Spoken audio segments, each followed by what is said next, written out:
In the world of the Davenports, there were rules, and as the husband of the heir, I was intimately familiar with them. One of the most important was that Clara's whereabouts were to be reported at all times. So, in the second year of our marriage, when she and her suddenly reappeared ex-boyfriend Julian vanished for nearly 48 hours, I knew something had fundamentally shifted between us. It was a change I felt deep in my gut, a quiet alarm that wouldn't stop ringing. As the eldest son of the Sterling family, one of the most prominent families in the city, I had never been short of potential partners. But I had always believed in choosing quality over quantity, especially in marriage. I was standing in the courtyard of our estate, my head bowed in thought, when the sound of a business convoy pulling up to the main gate broke the silence. My thoughts were further interrupted by the sound of laughter, and I looked up to see two people getting out of the lead car, both of them smiling. "Leo?" the man called out to me, his smile faltering slightly as he approached. His voice was warm, with a magnetic quality that I could instantly tell was designed to win people over. The sound of him saying my name so casually forced me to lift my head and meet his gaze. The sheer audacity of his presence, the obvious provocation, was almost comical. I turned my attention to Clara, expecting her to intervene. I knew she would never let an outsider humiliate me in our own home, but she simply removed her headphones, handing them to a nearby staff member without even glancing in my direction. "Leo, this is Julian. I just got back to the country," he said, extending a hand with a self-assured smirk playing on his lips.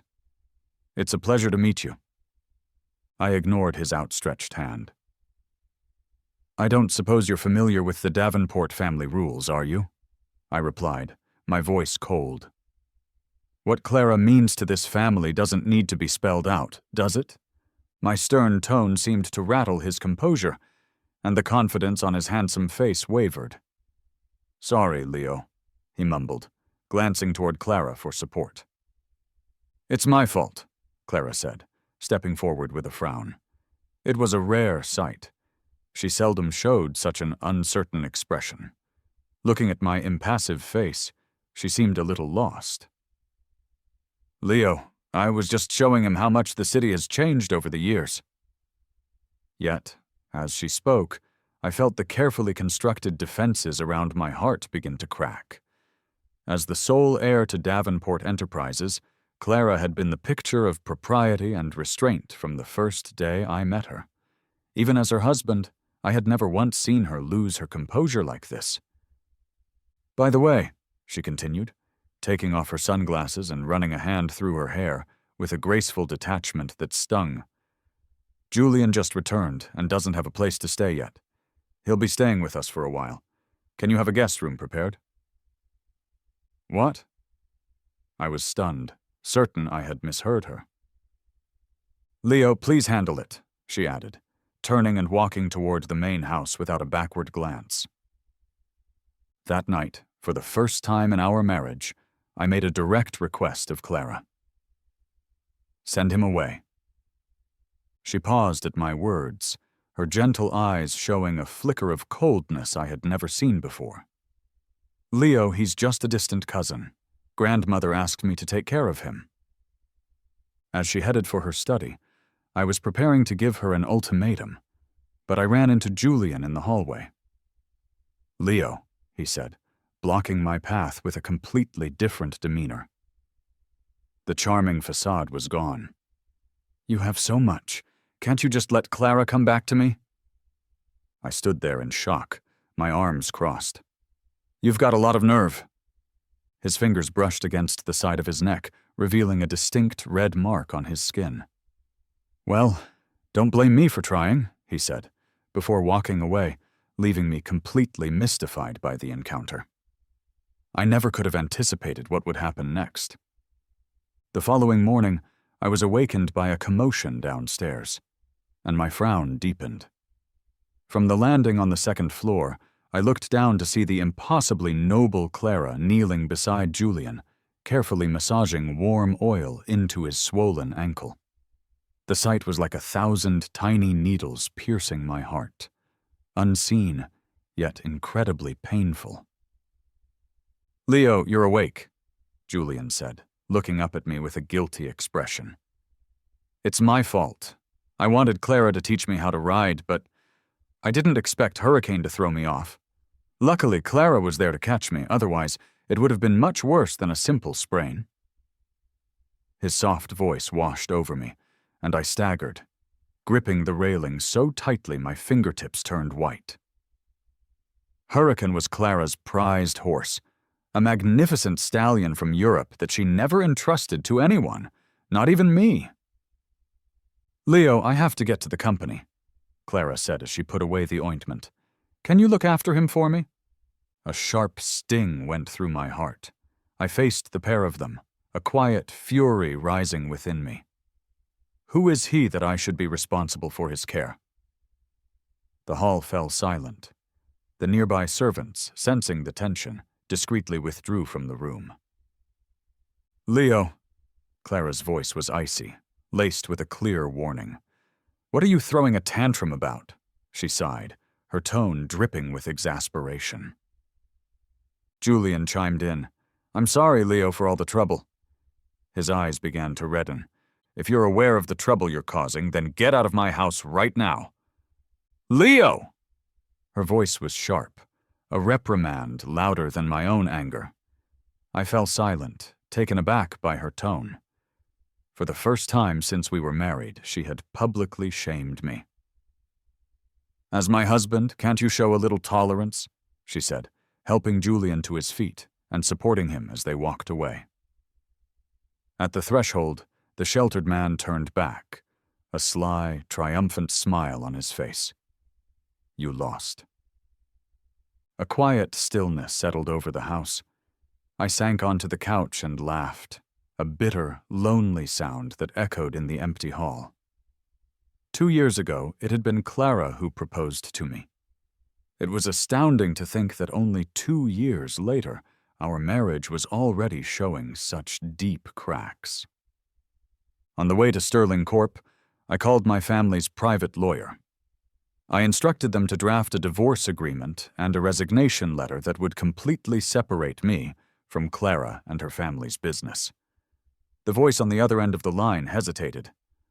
"Leo, does the family know about this?" "Keep it a secret," I gritted out, my nails digging into the palm of my hand. "And don't forget who signs your checks." "Understood. I'll contact you in 3 days." I hung up just as my car pulled up in front of the Sterling Corp building. Early in our marriage, I had left my own company to follow Clara, to support her at Davenport Enterprises. Getting out of the car, I stared up at the looming empire I had built, feeling as though I was stepping back into my own life after a long imprisonment.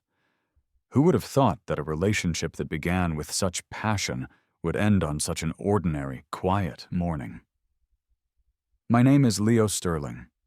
If someone else touches something that belongs to me, I consider it tainted. I don't want anything that's been dirtied." "So, Clara, you truly don't understand me at all." I was about to leave the executive floor when someone called my name. "Leo." I turned to see Maya, one of Clara's closest friends. "Looking for Clara?" she asked, her eyes intense. "Why did you choose her?" I was taken aback. I had always sensed an unusual amount of attention from Maya, but I had never addressed it. "I know there's some new guy making moves lately," she whispered, stepping closer until her mouth was next to my ear. "I bet you're not the type to compete for the same woman, are you? So maybe you'll consider me next." I tilted my head slightly, and her warm breath brushed against my cheek, making her freeze for a moment. "So eager to be my backup plan?" I chuckled. "Plenty of women want to date Mr. Sterling. As long as I get a spot in line, I'm happy." I couldn't help but laugh at her straightforward humor. Suddenly, a strong force pulled me aside. "Maya," Clara said, her face stern and filled with displeasure. She dragged me into her office, shut the door, and said, "Leo, stay away from her." I frowned and looked away. Why? Clara seemed to calm down from her initial anger, her expression turning serious again. Are you still mad? Is it because of Julian? She sighed, sitting on the couch. I told you he's just a distant relative of the Davenport family. His parents were attacked while they were abroad, so he was sent here for safety. She pulled me down to sit beside her. What are you so worried about? Do you really think I'm the kind of woman who can't control herself? I lowered my head, about to respond, when a knock on the door interrupted us. Miss Davenport, there's a package here addressed from Mr. Sterling, so the front desk sent it up to your office, an assistant said, placing a box on the coffee table before quickly leaving. Clara giggled, playfully pinching my shoulder. What did you send that needed a delivery service? She asked as she walked over to it, completely unaware of the storm that was brewing inside me. When she opened the package and revealed its contents, a piece of sexy black lingerie, a rare blush crept up her neck. For someone usually so composed, it was a striking sight. Leo, is this your taste? She asked, hurriedly closing the box and turning to face me. I was so angry I almost laughed, a sharp ache spreading through my chest. I kicked the package, sending it sliding across the floor. That isn't from me. It's funny, isn't it? Just how many husbands do you have? Clara froze, a flash of panic crossing her face. I don't know who sent it, she rushed to explain. I crouched down, my hand trembling as I picked up a small card from the floor. Clara, hope you like my gift. From Julian? I spat out the words, tossing the card at her feet. Clara, do you just act like I don't exist? Is my reputation something that lowlifes like him can tarnish whenever they please? My anger finally spilled over. What's next? Are you going to tell me you were just talking if I find you in bed with him? Clara's forehead wrinkled in distress. Leo, she snapped, trying to hide her own anxiety. Mind your words. What a lowlife. He's part of the Davenport family. I laughed bitterly and walked toward the window, feeling utterly drained. Clara, you've never let me touch your motorcycle, so why did you let Julian ride it? When we got married, I told you I wanted to go bungee jumping, but you said it was forbidden for Davenport children, so why did you take him skydiving? And the night before last, you were out all night. Where were you? I watched the traffic moving far below, tears escaping my eyes despite my best efforts to hold them back. I used to never shed tears, seeing it as a sign of weakness. I quickly brushed them away as if they had never been there. Clara stood frozen behind me, confusion clouding her eyes. I didn't think it would be such a big deal. He was upset about his parents' situation and wanted to try skydiving. He hadn't been back long and got sick from the altitude afterward. I couldn't just leave him alone at the hotel. I cut her off with a raised hand. Clara, you're not naive enough to believe that nothing happened during that entire night. I saw the marks on his neck as clear as day.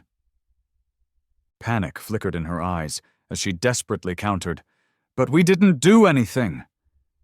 Her demeanor became defensive, and she moved to hug me, her warmth enveloping me. I frowned, about to push her away, when the office door burst open. Clara, you... Julian stopped short, his voice dying in his throat as he saw us. His hand clenched around the doorknob. The moment was shattered, and the mood in the room turned tense. Clara's eyes darkened. She picked up the package from the floor and threw it at Julian's feet. For the first time, he saw Clara looking at him with such coldness, and it seemed to frighten him. His eyes welled up with tears. Clara, you've misunderstood, he said, picking up the box and approaching me. I bought this using Leo's name, but I didn't mean any harm. I didn't want to cause any trouble. Tears began to fall as he made his confession. Leo, this is all my fault. He stopped, shivering under my icy glare. A misunderstanding? I scoffed, looking down at him. Julian, save your pathetic tricks. They don't work on me. Keep your tail tucked between your legs. The room fell silent and tense. Clara stepped forward, taking the box from him as if to shield him from my venomous stare. "All right, everything is cleared up. Just go, Julian." Looking wounded, Julian said, "I understand," and hurriedly left, covering his mouth as he fled the room. Clara turned to me. "The misunderstanding has been cleared up. Don't be angry, Leo." I glanced down at the box she was holding, finding the entire situation almost comically absurd. I met her gaze, my expression completely serious. "Clara, do you know what I hate most in this world?" She hesitated, puzzled. "What?" "Betrayal," I said, watching the white clouds drift by outside the window, my eyes filled with a deep-seated hatred. "You should know about the Sterling family scandal. My father ended up in a car accident, bedridden ever since, all because my mother cheated on him." I spun around, my voice filled with cold indifference. "So if you ever dare to betray me, I will not let you go." Clara heard this, and a flicker of worry, hidden deep within her eyes, was unmistakable. "No," she said, "I won't." Later that night, Julian was sent to the old Davenport estate. Clara and I seemed to have made peace. The next night, I was sitting on the couch, mulling over the idea of calling the legal team to withdraw the divorce papers. Just then, Clara appeared, and with her was a battered and resentful-looking Julian. Earlier that day, Clara had gone to the old house at her grandmother's command to discuss a company takeover, but as she approached the back garden, she heard a nasty argument and frowned. "You're just an outsider to the Davenport family. What right do you have to live in the main house? Even my mother can only live in the annex." "Julian, everyone knows you sent the master a gift at the company. Don't you have any shame? The man is still around and you're already trying to seduce his wife. Do you even know how to spell shameless?" A young woman was shouting, raising a wooden stick and hitting Julian with it. "I didn't!" Julian cried, trying to deny it. "I didn't seduce Clara. You're completely misunderstanding." The girl paused and spat at him. "Misunderstanding? We all heard the master talking to your aunt on the phone this morning. And you still dare to talk back?" With that, she raised the stick again. "Stop!" Clara stormed in, her face dark, a powerful aura radiating from her. "Have you all lost your minds?" The girl looked up, her eyes wide with fear, and dropped the stick, trembling. "Co-cousin, you're saying Leo called my mom this morning about Julian?" Her eyes were gloomy. "Yes, I overheard it by accident." The girl dropped to her knees, terrified of being punished. Clara took the disheveled Julian to her car and lit a cigarette, her breath shaky. "Clara." The man beside her spoke, his head bowed, his voice full of grievance. "I've already moved out. Why is Leo still doing this to me? My parents are gone. I have no one. What did I do wrong?" Clara's hand on the steering wheel tightened. Images from 15 years ago surfaced. Her family of 4 caught in a terrorist attack abroad, her brother dying while shielding her from the blast. When she found out Julian's parents had died in a foreign riot, it was like seeing her helpless past self all over again. "I'm here," she said. Julian smirked slightly, a look of triumph flashing across his face. I watched the woman who, without asking a single question, had decided that this was all my fault. The part of my heart that had once bloomed with roses for her now felt like a barren wasteland. "Clara, do you really think I'm the kind of person who stabs people in the back?" I glared at her, my fists clenched, but my voice remained cold. My pride wouldn't let me back down.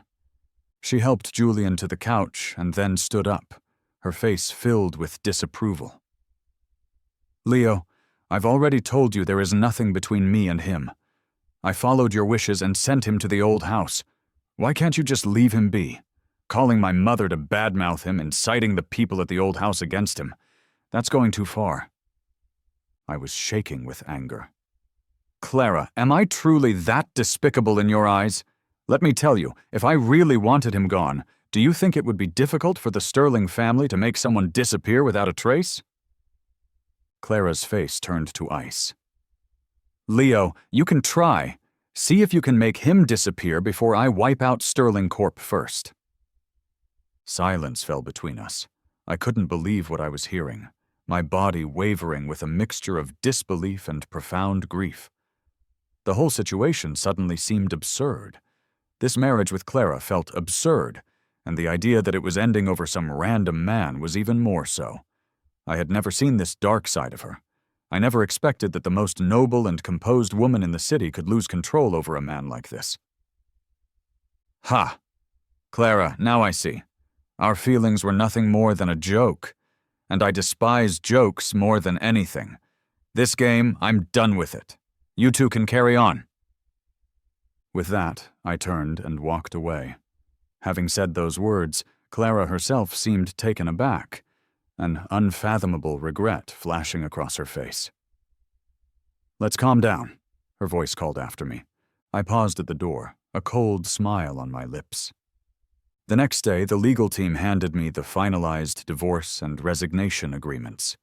I left them on Clara's desk, avoiding everyone, and got into my car. I called a close friend.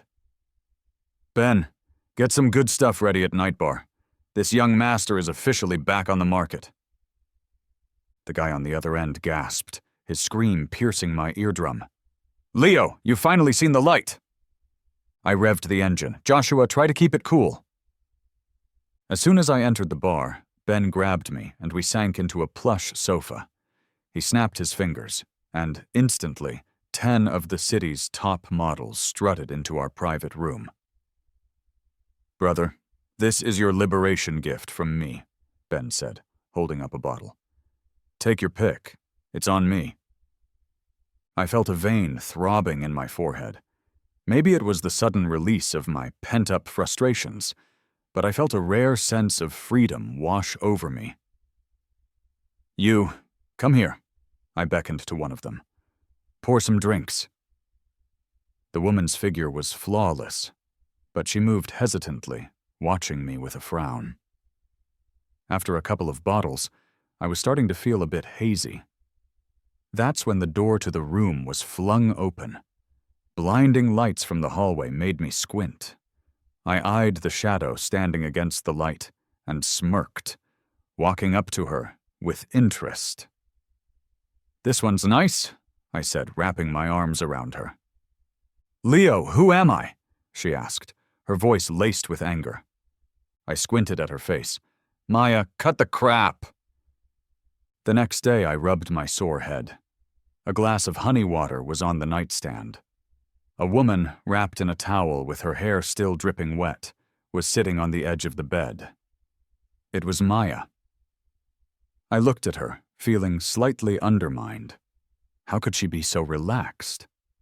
But I never expected that Clara and I would keep crossing paths like this. Just yesterday, we had exchanged the harshest words imaginable, and today, we both show up at the same hotel, each with a different person by our side. It was a strange, twisted sort of symmetry. Leo! She exclaimed in shock, instinctively shielding a timid-looking Julian behind her. Why didn't you answer my calls last night? I raised an eyebrow. It seemed she hadn't seen the 2 agreements I'd left on her desk yet. Her question made me laugh. Forgive me for being blunt, Clara, I said, glancing dismissively at the man cowering behind her. But do you really think now is the best time for this conversation considering the circumstances? Clara finally seemed to notice the dynamic between me and Maya, and the realization slowly sank in. What are you doing here? She asked, her gaze fixed on me, her eyes filled with anger. I chuckled. And what are you doing here? Feeling out of place again? The faces of both of them froze, especially Julian, whose jealousy was practically boiling over. He clutched his legs stubbornly, trying not to show any weakness in front of us. Clara instinctively distanced herself from him, looking at me and Maya with a sense of heaviness. "Leo, can we talk? There must be some kind of misunderstanding," she asked earnestly. "There's no misunderstanding," I replied, taking Maya's hand and leading her away, leaving the two of them standing there with complicated expressions on their faces. That night, I heard the familiar chime of the fingerprint lock at my private residence. Clara appeared in the doorway, her usually perfect hair slightly undone. That's when I remembered, in a fit of romance early in our marriage, I had added her fingerprint to the system. "Leo," she said, looking at me with an intensity I hadn't seen in a long time. "What is this?" She placed the two agreements on the coffee table. "Isn't it obvious? Or have you forgotten how to read?" I sat on the sofa, feeling irritated and sarcastic. "Is it because of what I said that day?" "I'm sorry, I didn't mean it," Clara said, frowning, her usually deep eyes looking lost. "Can we go home? I've already sent Julian away for good." Her eyes were serious, just like they had been on the day she promised not to betray me. That time I was genuinely tempted to let it go, to almost call my lawyers and void the agreements. But Clara, I had told her very clearly that I hated cheating and betrayal more than anything. A month later, because of how deeply enmeshed our families and businesses had become over the years, and especially due to Clara's firm resistance, our divorce proceedings had hit a standstill. Today was her grandmother's 80th birthday. Despite the tension between us, her grandmother had always treated me with kindness and warmth. "Leo, I'll pick you up at noon." Seeing the new number on my phone, I blocked it immediately. This was the umpteenth new number Clara had registered recently, just to try and contact me. At noon, just as I had my gift prepared and was about to head out, Clara's car blocked my path. "Leo," she said, looking at me. Her usually composed face held a subtle plea. "At least for today. Can't we keep up appearances for Grandma?" I calmly got into the car. Why not make use of a free chauffeur? I could act like the leading man in some dramatic novel and tell her to get lost, but it felt too theatrical. "Fine," I said, looking out the window, not bothering to even glance her way. "But on one condition. We get the divorce sorted out. There's no point in dragging this on any longer." Clara's face stiffened, a look of newfound confusion and helplessness washing over her. "Does it really have to come to this, Leo? All because of some skydiving, a horse ride, and helping him with travel sickness? Nothing happened that night." I sighed, wondering if she was genuinely oblivious or just pretending to be. "Clara, it's not about whether a line was crossed. It's about you allowing him to repeatedly show up and taunt me. Even if nothing happened then, infidelity is just a matter of time in a situation like that. In my entire life, Clara, you're the only one who has ever made me stumble. If I were to act like some fool crying over a woman, I would discredit the years of elite education I've received." Clara listened in silence, my words seeming to hit her hard. We soon arrived at the old Davenport residence. Grandma was beaming, pulling me along with her warm, aged hands. For someone who had a less than happy upbringing, her affection always made me emotional. "Leo, you're here!" she exclaimed, completely ignoring Clara. "Come and see all the dishes we've prepared for you." The table was covered with all of my favorite foods, a true feast. "Clara?" A cheerful voice cut through my thoughts. "Hello, sir." Julian turned to me, offering a polite greeting. I just smirked. This guy was a real piece of work. Clara watched me, her expression unchanged and cold, though I could tell she was feeling increasingly uneasy. "Why are you still here?" I asked him directly. "Didn't someone tell you to leave?" The man's joyous expression froze. "Clara, Grandma chimed in at the right time, inviting everyone to sit down. The seat across from Clara was left empty, a place reserved for her late brother. It was a sacred spot for the Davenport family. Julian, completely unaware, boldly sat down in that very chair. Instantly, the lively hall fell into a dead silence. Everyone stared at him as if he were an idiot. "Get up, now!" Grandma's sharp outburst made everyone's hearts tremble. Julian shot up from the chair, looking completely lost under their scrutinizing gazes. He instinctively glanced at Clara for help. I simply sat with my arms crossed, relishing his discomfort. "Go and sit at the back," Clara instructed in a low voice, finally breaking the oppressive tension. Engulfed in shame, Julian shuffled to the furthest corner of the room. "Grandma, here is a longevity painting for you," I said, unrolling a piece of art that I had made myself. As the matriarch of a prestigious family, she had seen it all. These days, for people like her, it's the thought that counts more than the price tag. "Wonderful." Grandma's face lit up with a big smile. "Leo is so thoughtful." After sitting down, I caught a glimpse of Julian in the back. His face was full of jealousy and resentment that he could barely contain. I sneered silently. I bet he was just starting to realize how impossible it is to climb the social ladder. In the restroom, I looked at the twisted face of the man in the mirror behind me, feeling utterly speechless. As I brushed past him, his voice, dark as a rain cloud, stopped me. "Feeling pretty smug, aren't you? Did you know, Leo, I heard about you before we even met. And there is nothing that disgusts me more than your high and mighty attitude. Like you're above us all." I looked at him out of the corner of my eye, calm and cool. "You're right. I am high up there. That's the power the Sterling family gave me," I said with a cold laugh. "I don't care about you at all. What are you to me? You're not someone a Sterling would ever notice. I'm out of your league in looks, education, and status. Don't think that seducing Clara gives you an edge over me. A woman likes to have a little fun on the side sometimes," I sneered, leaving him shaking with anger, yelling and screaming alone in the restroom. In the car, hidden in the shadows of the evening, Clara spoke first, her voice hoarse.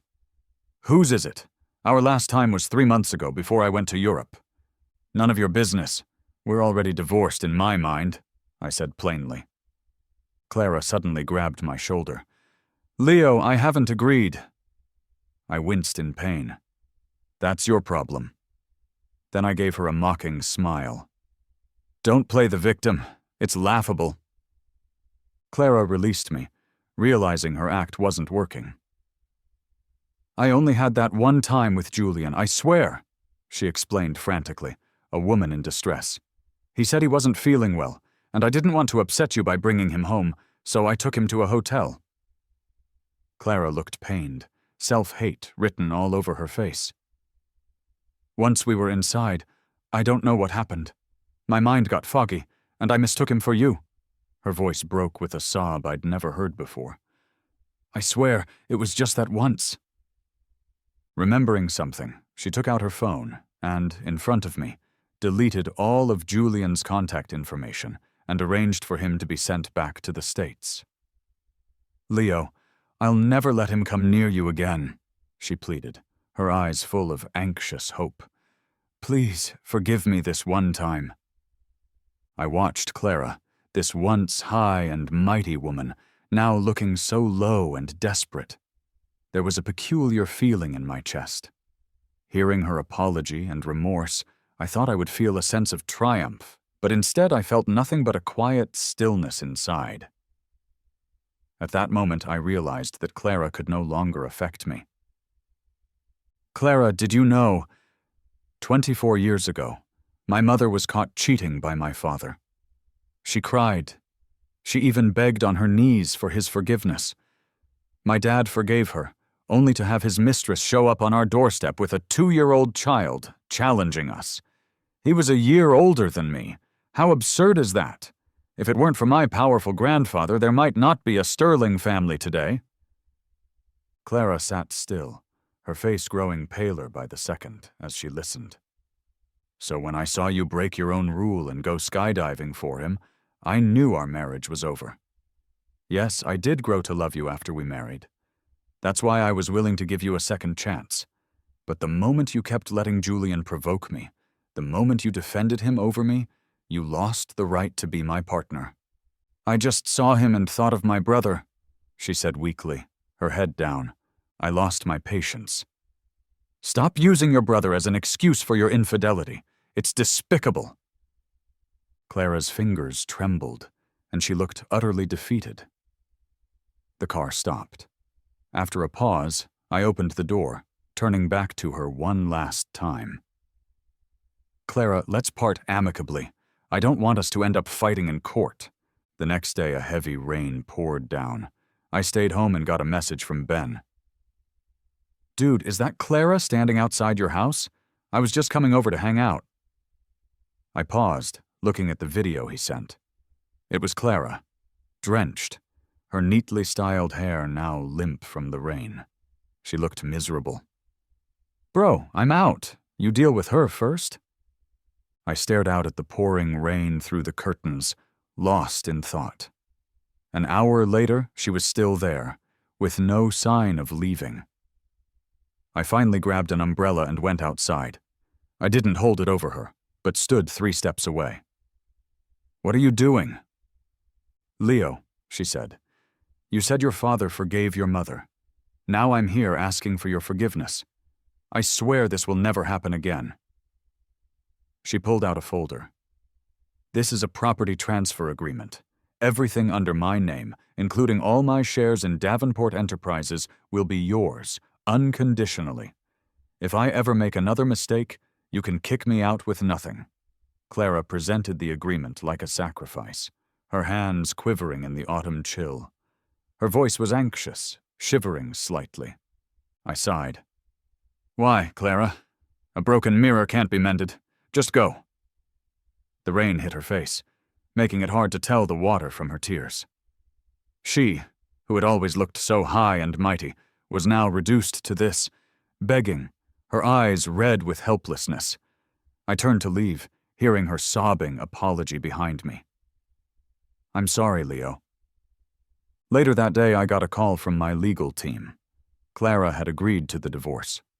They had been geared up for a long fight to secure more assets for me. But unexpectedly, Clara had voluntarily handed over all of our marital property. I paused, staring at the astronomical figures on the document, and laughed. Who says no to more money? Time moved quickly.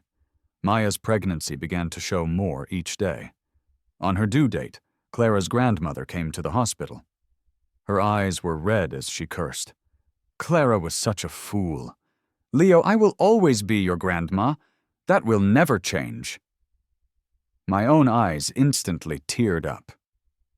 Yeah. The baby was a girl. I named her Sophie. All I hoped for her was to be happy every single day. Maybe it was that love skips a generation phenomenon, but her arrival seemed to lift the dark cloud that had hung over the Sterling family for years. I saw Clara again at Sophie's first birthday party. She had changed. The harshness in her brows was gone, replaced by a gentler, softer look. How have you been? She asked, handing me a small embroidered pouch. I asked for this from the temple myself to keep Sophie safe. Thank you, I said, taking it and examining the delicate stitching. Clara glanced over at Maya, who was all smiles, and her face fell slightly. Regret filled her days now, I could tell, wondering if, without that one moment of madness, she would be the one enjoying this simple family happiness today. Is Maya treating you well? Clara asked, pulling her gaze back to me. I smiled softly. Yeah, she's great. Clara nodded, her eyes downcast. That's good. I watched her walk away, feeling no real anger or sadness, just a quiet neutrality. Because what I have now, my daughter, my new family, is the most precious gift I could ever ask for.